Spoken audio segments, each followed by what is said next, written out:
Salam sejahtera buat kita sekalian. Kesejahteraan kita, kesehatan kita, kekuatan kita berasal dari Kristus Yesus. Amin. Selamat berjumpa kembali sahabat setia Radio Suara Sangkakala 107,9 FM, The Voice of Restoration. Sangat senang bisa kembali bersama dalam segmen spesial. Kita hari ini adalah tentang transformasi karakter. Jadi kita akan melihat karakter kita menurut firman Tuhan. Doa saya semuanya dalam keadaan baik, sejahtera, dan ketika kita dalam keadaan baik-baik saja, menuju pada sebuah transformasi karakter yang tentunya akan lebih baik. Dan tentu dipandu oleh firman Tuhan. Ini sangat penting. Baik, segmen kita kali ini secara khusus tentang karakter. Karakter seperti apa sih?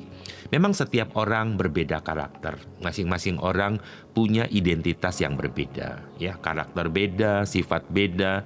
Pokoknya segala-galanya itu beda-beda seperti itu. Poin pertama yang ingin saya sampaikan kepada kita yaitu tentang bagaimana cara mengatasi kemarahan. Ya. Bagaimana cara mengatasi kemarahan? Sebab kemarahan itu tidak sehat, ya. Tidak sehat. Ketika kita memulai sebuah perjalanan hidup, memulai sebuah aktivitas, baik itu ya aktivitas pekerjaan, di kantor, di sekolah, bahkan juga pun di rumah, ketika kemarahan menjadi sebuah masalah, maka perjalanan kita akan terhambat. Ya, pekerjaan kita juga akan terhambat, tertunda, nggak beres-beres, tujuan tidak sampai. Artinya kemarahan ini tidak sehat. Kemarahan yang membuat kita tidak lagi mengalami hal-hal yang baik, ya. Kemarahan justru yang membuat kita semakin lama semakin tidak nyaman, seperti itu ya. Nah, di dalam poin yang pertama ini, kita seringkali terjebak dalam emosi yang menghancurkan. Nah, emosi inilah masalahnya ya. Kita punya emosi, tapi emosinya yang seperti apa? Namun saya ingin kita juga belajar bagaimana mengatasi masalah emosi ya, yang menghancurkan itu. Emosi boleh ada, tapi jangan emosi yang meledak-ledak sehingga akhirnya kemarahan itu menghancurkan. Firman Tuhan itu mengajar kepada kita untuk kita dapat mengendalikan diri. Kadang-kadang ya kita belajar untuk tarik nafas, hembuskan. Tarik nafas perlahan, hembuskan ketika kita mulai emosi. Pernahkah Anda mengalami emosi dan kemudian mengambil sebuah terapi untuk tarik nafas, hembuskan seperti itu ya? Nah, untuk mengendalikan diri atau self-control, bersikap sabar, sebagaimana ditulis dalam kitab suratan Efesus, ya, Paulus menuliskan kepada jemaat di Efesus di dalam pasal 4 ayat yang ke-26 bunyinya seperti ini. Jika kamu marah, janganlah berbuat dosa dan janganlah terus marah hingga matahari terbenam. Rupanya ada satu cara, ya, ada sebuah nasihat yang bagus sekali mengingatkan kita pada saat kita marah. Jika kamu marah, jika saat ini Anda sedang marah, nyetir mobil, kemudian kerja atau masak atau menyelesaikan sebuah tugas, jangan-jangan masakannya keasinan atau hambar. Jangan-jangan pada saat kita nyetir mobil kita kurang awas, tidak waspada. Kadang-kadang begitu kita menyelesaikan tugas kita banyak kesalahan. Nah, ini nasihat bilang begini. Jika kamu marah jangan berbuat dosa, sebab ada kemarahan yang bisa membuat kita berdosa. Intinya begitu. Dan janganlah terus marah, udah stop marahnya, berhenti, selesaikan, jangan disimpan marahnya, apalagi simpannya sampai besok, sampai besok, sampai besok. Padahal firman Tuhan menasihatin kita, jangan terus marah hingga matahari terbenam. Jadi selesaikan sebelum matahari terbenam. Yes, ya. Sebuah versi lain menuliskan begini dari ayat ini. Janganlah kamu berang, marah berang gitu ya. Tetapi apabila ada yang membuatmu marah, biarkanlah marah itu segera berlalu. Biarkanlah marah itu berlalu gitu ya. Sudah berlalu, dia pergi begitu saja. Jadi dengan kata lain ya, bahwa ada sebuah nasihat firman ini. Tuhan tahu kita memang marah. Kita bisa marah. Kemarahan itu mungkin akibat kesalahan orang, orang menyakiti kita, orang ngomong jelek ke kita, di luaran orang menjelek-jelekan kita, cerita yang tidak benar, padahal cerita itu fitnah. Fitnah lebih kejam dari pembunuhan loh, kata orang begitu ya. Nah, mendengarkan kalimat cerita-cerita tentang kita yang tidak sesuai dan tidak benar, kita bisa marah. Ya, tapi apakah kemarahan kita itu membuat kita bisa beres, selesai urusan kita? Tidak.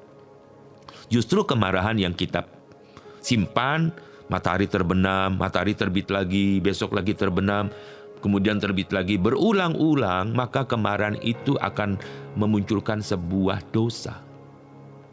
Mengingat, menyimpan akar pahit, dan dosa itu membuat kita sakit. Nah, jadi janganlah kamu marah, sebab marah itu bisa membuat kita mengambil keputusan yang salah. Ya, baik keputusan secara verbal, ucapan bisa salah, maki-maki orang salah. Kita dilaporkan dengan pencemaran nama baik atau perbuatan tidak menyenangkan, mungkin seperti itu. Bahkan dengan kemarahan seseorang bisa membunuh orang lain, meracuni orang lain, menyakiti orang lain, menganiaya orang lain, itu dengan adanya sebuah kemarahan. Saya teringat ada sebuah kisah, gara-gara seorang pria ya dikeluarkan dari grup WhatsApp WA, dia marah. Kemarahan itu bukan berhenti di situ saja, dan dia membunuh orang yang mengeluarkan dia dari grup WhatsApp. Nah, ini kan keterlaluan gitu ya. Sekarang kita sedang belajar, jika karakter kemarahan kita itu meledak-ledak, dengarkan firman Tuhan. Jika kamu marah, janganlah berbuat dosa, dan janganlah terus marah hingga matahari terbenam.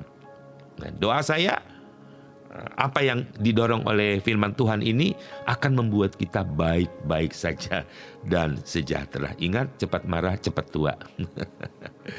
Itu yang pertama. Terus bagaimana cara saya menyikapi kesalahan dengan bijak? Apakah saya harus diam nih? Apakah saya harus diam? Sebab kalau saya diam, ya saya akan hancur. Kalau saya diam, ini akibatnya. Ya saya sakit, saya dirugikan orang, saya kehilangan harta. Kalau saya diam saja, uang saya habis. Kalau saya diam saja, ya apa yang saya kerjakan itu ludes. Nah, sekarang bagaimana cara menyikapi sebuah kesalahan dengan bijak?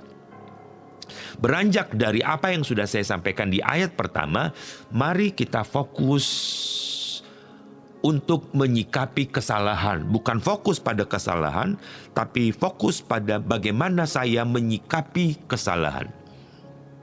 Ya, sebab menyikapi kesalahan itu akan lebih mudah dibandingkan dengan fokus pada kesalahan, sebab akan lebih berat. Jadi ketika saya menyikapi kesalahan orang kepada saya, maka baik yang saya lakukan ataupun yang orang lakukan kepada saya, itu akhirnya akan berbuah manis. Nah, firman Tuhan itu mengajarkan lagi di dalam firman Tuhan kepada kita untuk kita memberikan maaf. Istilah Bible bilang mengampuni, gitu ya. Jadi bukan sekedar maaf, tapi mengampuni, memberikan pengampunan. Sebagaimana tertulis, nah ini lagi ya firman Tuhan ya. Di dalam Kolose 3 ayat yang ke-13, sabarlah satu sama lain. Mungkin kita kurang sabar. Cepat meledak emosi kita. Begitu dengar langsung meledak. Begitu dengar kita langsung percaya gitu ya. Tapi belajarlah sabar. Ya, belajarlah sabar satu sama lain dan saling mengampuni seperti Kristus telah mengampuni kamu. Oh, berarti fokus saya hanya pada Yesus. Karena Yesus menyelesaikan sebuah masalah. Yesus kasih caranya, jalan keluar untuk bisa mengampuni. Dan contohnya Yesus. Saya tidak bisa memberikan contoh manusia yang lain. Sebab manusia yang lain bertanya, bertanya kepada Yesus, berapa kali aku harus mengampuni orang yang bersalah kepadaku? Contoh dari Simon Petrus. Apakah 7 kali kah? Tapi Yesus berkata, bukan. 70 kali 7 kali.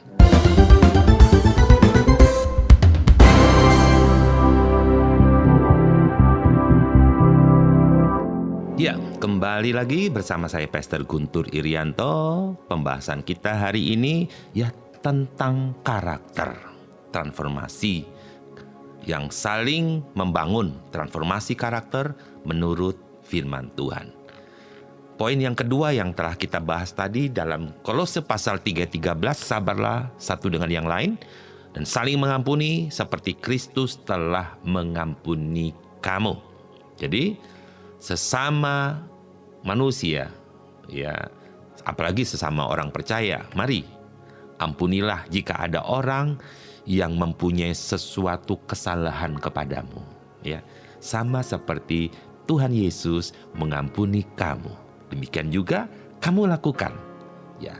Jadi ada sebuah panggilan untuk membuka hati, membuka ruang kebaikan dan menerima anugerah. Saya punya kisah yang sangat menarik ketika saya membaca kisah ini di Bible. Dalam suatu waktu di daerah Yerusalem, pada zaman Yesus, terhadap banyak orang, Yesus itu mengajarkan hal-hal yang luar biasa, yang berbeda dengan manusia ajarkan. Terdapat seorang wanita yang hidup dalam kesalahan dan dosa yang besar. Ia dikenal di kota sebagai seorang perempuan yang hidup dalam kehidupan gelap dan penuh dosa. Namun, suatu hari hidupnya mengalami perubahan yang luar biasa itu. Kapankah ia mengalami perubahan itu? Nah, inilah kisahnya. Pada suatu pagi, Yesus datang ke kota dan mengajar di tempat umum. Maria mendengar tentang ajarannya dan merasa terdorong untuk mendatangi Yesus. Ia tahu bahwa hidupnya penuh dosa, tetapi suatu dorongan yang tidak dapat dijelaskan mendorongnya untuk mencari pengampunan. Dengan hati yang penuh penyesalan, Maria mendekati Yesus yang duduk di sana. Ia meneteskan air mata ke kaki Yesus dan membersihkannya dengan rambutnya yang panjang. Orang-orang di sekitar mereka terkejut melihat tindakan Maria yang tidak biasa ini. Beberapa orang mulai berbicara dan meragukan tindakan kasih Maria yang begitu besar kepada Yesus. Dan tentu saja orang-orang yang berbicara itu bicara tentang hal-hal perbuatan dan keadaan Maria sebagai wanita yang berdosa. Nah, kisah ini bermula dari orang-orang Yahudi yang membawa wanita itu kepada Yesus, mendakwa wanita ini harus dirajam sampai mati karena kedapatan berzinah. Itu sesuai dengan hukum Musa, hukum Taurat. Namun, Yohanes 8 ayat 10 menuliskan, ketika semua orang pergi, Yesus berkata, "Hai wanita, di manakah orang-orang yang mendakwamu? Tidak adakah yang menghukum engkau?" Ia menjawab, "Tak seorang pun, Tuhan." Maka Yesus berkata kepadanya, "Aku pun tidak menghukummu. Engkau dapat pergi dan tidak berbuat dosa lagi." Artinya begini, dosamu telah diampuni, pergilah dan jangan berbuat dosa lagi. Itulah kisah ketika wanita ini diselamatkan oleh Yesus dengan anugerah. Dosanya diampuni, ya, jangan berbuat lagi. Wanita ini telah melakukannya, mengingat apa yang Yesus ajarkan, perintahkan kepada dia. Dosanya sudah diampuni dan dia tidak lagi melakukan dosa itu. Nah, kata-kata ini itu seperti hujan yang menyegarkan bagi Maria yang hampir saja mati dirajam dengan batu oleh pemimpin orang Yahudi.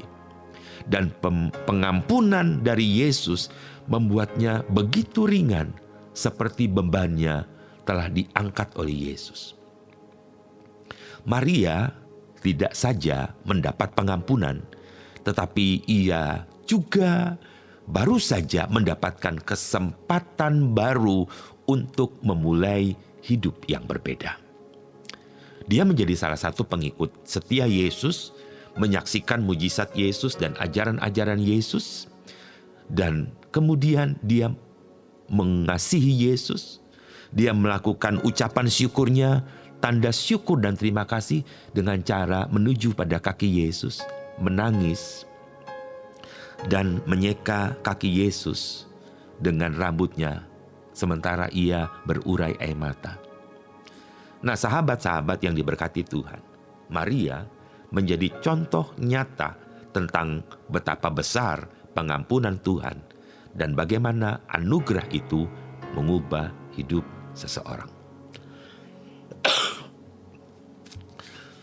Ketika kita membaca kisah ini berbicara tentang kekuatan pengampunan. Jika Anda mengampuni orang lain, maka saya pastikan orang itu akan berubah. Karakternya, sifatnya, perbuatannya, kesalahannya, dia pasti akan melakukan hal-hal yang baik. Yesus menerima wanita itu apa adanya. Dia mengampuni dosa wanita itu, yang hukumannya adalah dirajam batu sampai mati. Tetapi Yesus mengampuni dia. Dan kisah wanita ini menjadi kisah yang dicatat dalam Bible. Hidup Maria adalah bukti bahwa setiap orang dapat merasakan ada sebuah kesempatan baru melalui anugerah. Saya tidak tahu kisah ini akan berubah jika wanita ini dirajam sampai mati, dan tidak akan ada kisah ini. Tapi Yesus mengubah keadaan ini, membuat wanita ini hidup dengan hidup yang baru, dengan sukacita, dan dia mendapatkan sesuatu yang terbaik. Ini poin di mana kita harus menjadi orang yang dapat mengampuni. Poin yang ketiga yang ingin saya sampaikan kepada kita seringkali merasa cenderung perfeksionis, sempurna gitu ya. Dan perfect kita itu menghambat pertumbuhan rohani kita untuk mengampuni orang. Kita menganggap kita lebih hebat, kita lebih perfect, kita banyak duit, kita kaya, maka kita menganggap orang lain itu harusnya minta ampun kepada kita, minta maaf kepada kita, karena kita tidak salah. Dan orang yang status sosialnya kita berpikir lebih rendah daripada kita, maka tidak ada alasan untuk kita minta maaf kepada dia. Ini adalah kecenderungan perfeksionis. Kita harus mengatasi karakter ini tidak baik sekali. Ya, sementara Alkitab berkata atau Bible berkata dalam Matius 5 ayat 48, oleh karena itu hendaklah kamu menjadi sempurna sebagaimana Bapamu yang di surga adalah sempurna. Sempurna di sini bukan tentang kesempurnaan fisik, melainkan kelengkapan rohani. Sebuah panggilan untuk berusaha menjadi lebih baik. Gitu ya. Jadi, apa yang dapat kita pelajari dari kisah ini? Ya, transformasi karakter sesuai dengan Bible, sesuai dengan hati Kristus. Maka, sahabat yang diberkati Tuhan, dalam program obrolan yang sangat santai ini, sudah jangan bingung, ya, jangan marah, jangan simpan kemarahan. Ya, kita bersama jalani hidup. Dalam perjalanan hidup saat ini, besok, sampai kapanpun, ingat, setiap langkah kecil menuju transformasi karakter adalah langkah untuk lebih dekat dan berada dalam anugerah. Mari sama-sama ciptakan kehidupan yang lebih bermakna. Mengampuni, karena Yesus lebih dahulu mengampuni. Jangan menganggap kita perfect, sempurna. Tetapi kesempurnaan itu kita belajar dari apa yang firman Tuhan lakukan kepada kita. Ingat bahwa tidak seorang pun yang tidak melakukan kesalahan. Semua orang pernah melakukan kesalahan. Tapi bagaimana cara kita mengatasi kesalahan kita? Fokus bukan pada kesalahan, tapi fokuslah pada bagaimana cara saya mengatasi masalah berdasarkan firman Tuhan. Terima kasih sahabat telah mengikuti program dari stasiun Suara Sangkakala 107,9 FM. Doa saya, hidup kita dipenuhi dengan anugerah kebaikan, dipenuhi dengan berkat surgawi. Sampai jumpa dalam segmen berikutnya dan tetap setia pada program 107,9 FM. Tuhan Yesus memberkati. Amin.